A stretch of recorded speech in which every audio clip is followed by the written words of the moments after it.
बिस्मिल्लाहिर्रहमानिर्रहीम। मैं हूँ इजाज़ चीमा, मेरे साथ हैं सीनियर जर्नलिस्ट मुस्तफ़ा बेग। नाज़रीन, 26वीं आईनी तरमीम मंजूर हो चुकी है।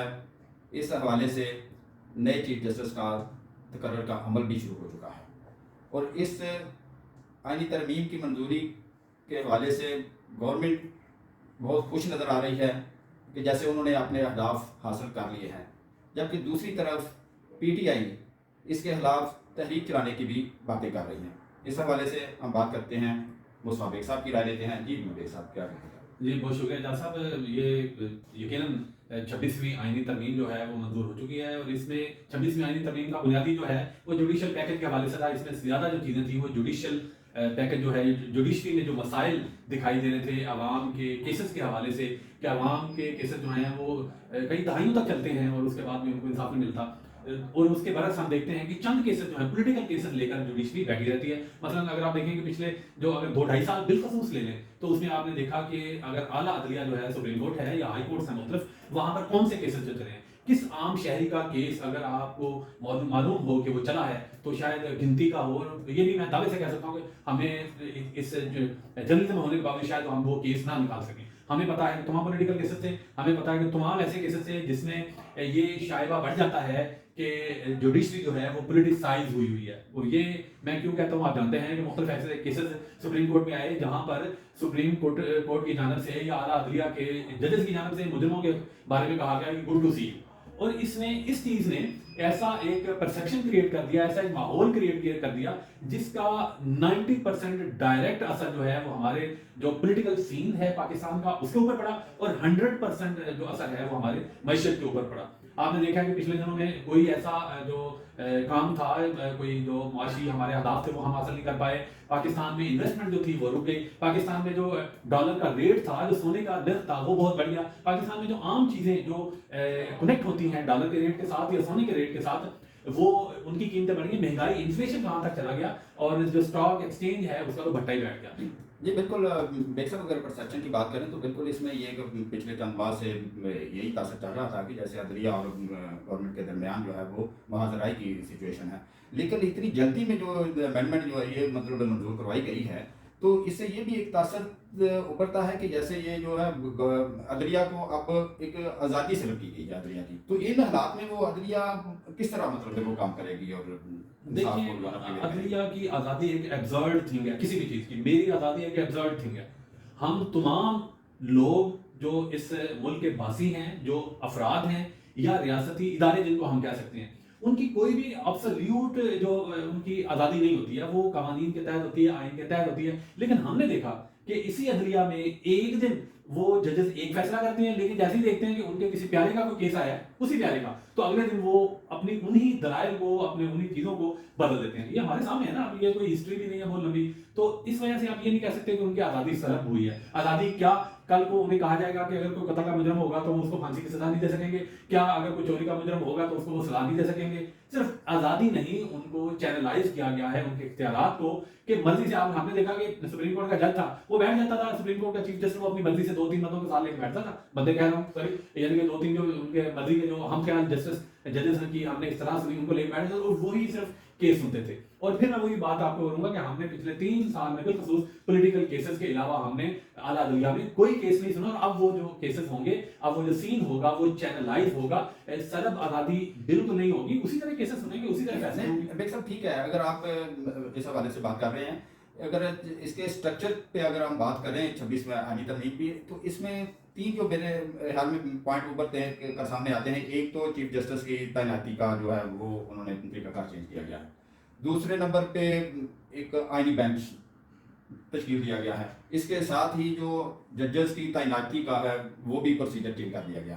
तो ये जो पार्लिमानी एक कमेटी बनाई गई है जजेस की तैनाती के हवाले से, या चीफ जस्टिस की जो पहले सीनियरिटी को बाला ताक रखकर एक टीम में से कोई सा भी जज बना दिया जाएगा, तो इसमें आके ये तासर उभरता है कि जब जजेस की तैनाती में एक पार्लिमानी जो कमेटी है वो उनकी नुमाइंदगी आएगी, तो वो अपने अपने जजेस को, मसलन अगर मुस्लिम लीग नून है, मुस्लिम पीपल पार्टी है या दूसरे अपोजिशन के भी हैं, तो वो कहेंगे जी एक जज आप की तरफ से आ जाएगा, दूसरा कहेगा कि जी एक हमारी तरफ से आ जाएगा, चलो जी मिल बैठ के कर लेंगे। तो वो भी अफिलिएशन तो फिर उसी तरह की पार्टियों की फिर आगे चली जाएगी ना। नहीं, इससे देखिए, एक तो जो बड़ी देर से कहा जा रहा है कि मुतनासिब नुमाइंदगी का निज़ाम जो है वो जमहूरियत में होना चाहिए।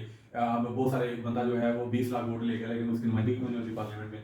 लेकिन यहाँ पर इस कमेटी में मुतनासिब नुमाइंदगी का असूल जो है वो इख्तियार किया गया। आप देखें कि मसलन पीटीआई के 3 इस वक्त उसमें नुमाइंदे शामिल हैं, जो आपके जेयूआई है उसके नुमाइंदे, एमकेएम का नुमाइंदा है।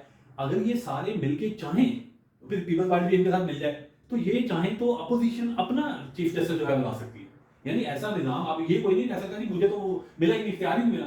जितने नुमाइंदे, यही तो जमहूरियत का हुस्न है और मुतनासिब नुमाइंदगी का भी हुस्न है कि ये ना तो किसी जमात को उन्होंने मुकम्मल तौर पे खारिज किया है और ना ही कि हुकूमत है, हुकूमत चाहती तो ये कर सकती थी ना कि ये हमारे हुकूमत के इसमें 8 नुमाइंदे होंगे और अपोजिशन के 4 नुमाइंदे होंगे। ये तो देखें, इसमें एमक्यूएम का भी नुमाइंदा है, इसमें पीपल्स पार्टी का भी है, नून लीग का भी है, इसमें जेयूआई का भी है और इसमें जो पीटीआई के भी 3 है।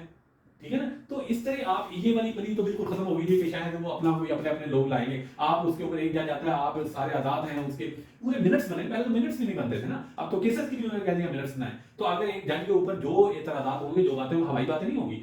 कहा जाएगा वहां पे कि जैसे अगर जस्टिस मंसूर मसलन मिसाल के तौर पर आप बनाने जाते हैं जस्टिस मुनीब अख्तर को, तो कोई एक बंदा जस्टिस दूसरे जो सीनियर मंसूर का उनका हामी है, तो वो बताएगा कि दोनों जो है किसके क्या गुड पॉइंट्स हैं, किसके क्या जो है बैड पॉइंट्स हैं। ये तो नहीं होगा कि एक चीफ जस्टिस है और वो 11 बजे अब घर चला जाए, ताला लगा के जी मेरा मूड नहीं है तो आप मैं कोई केस नहीं सुन सकता और तनख्वाह पूरी ले रहा है, जो जितने उसके बेनिफिट्स हैं वो पूरे ले रहा है।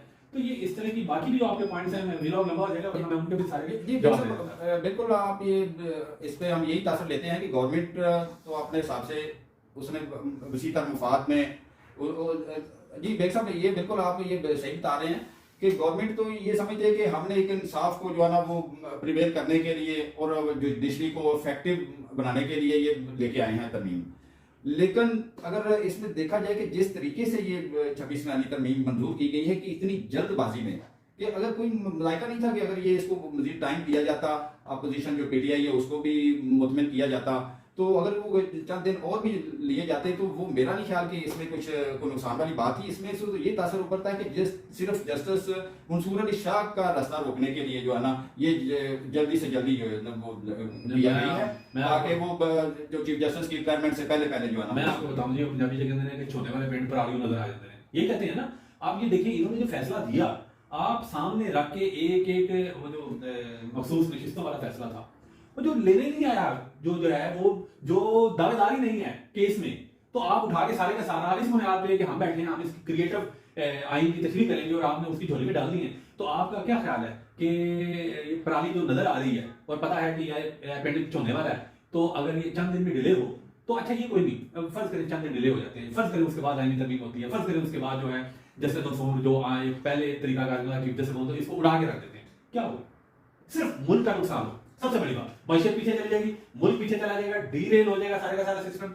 ये अपनी बादशाहतें, ये अपनी जो दराहटें, ये अपनी हुक्मरानियां करते रहेंगे, वहीं पर बैठे रहेंगे और इसके बाद क्या होगा, ये सारे इनके बच्चे बाहर हैं, किसी की अपनी डुअल नेशनलिटी है, ये बाहर चले जाएंगे और आपको जब वही जो चीजें हैं आपकी विसाल से बाहर हो जाएंगी तो आप ज्यादा से ज्यादा खुदकुशी कर सकेंगे, इससे ज्यादा आप कोई काम नहीं कर सकेंगे। और ये देर आयद है, ये आप ना समझे कि जल्द आयद है, ये देर आयद है, ये फैसला, ये तरमीम और दुरुस्त आयद है। 2006 में जो एक बैसाखी जमहूरियत हुआ था वहां पर ये तय पाया था, लेकिन उस वक्त जो इफ्तिखार मोहम्मद चौधरी था उसने ये नहीं होने दी। उसने कहा था कि अगर इस तरह की चीज हुई तो मैं पूरी की पूरी 18वीं तरमीम उठा के बाहर फेंक दूंगा। तो मजबूर उस वक्त कमजोर थी, एक 10 साल का मुशर्रफ के मार्शल लॉ के डसी हुई ये जमहूरियत थी, तो जरा ऐसा ऐसा निकल सकते थे। उस वक्त भी आपको पता है कि गैर जमहूरी हुकूमतें उसके पीछे थी इफ्तिखार मोहम्मद चौधरी के, तो उस वक्त शायद वो वाला काम भी ना हो पाता जो क्योंकि बलोचिस्तान हुआ, जो KPK का नाम चेंज हुआ सरहद से और दीगर जो चीजें जो हुई। तो मेरा ख्याल है ये देर आयद नहीं है, ये जल्द आयद नहीं है, ये देर आयद और दुरुस्त आयद है। ये बहुत शुक्रिया बेग साहब।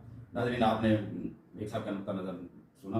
हम तवक्को करते हैं कि इसके मुस्बत असरात मुरतब होंगे जो 26वां आईनी तरमीम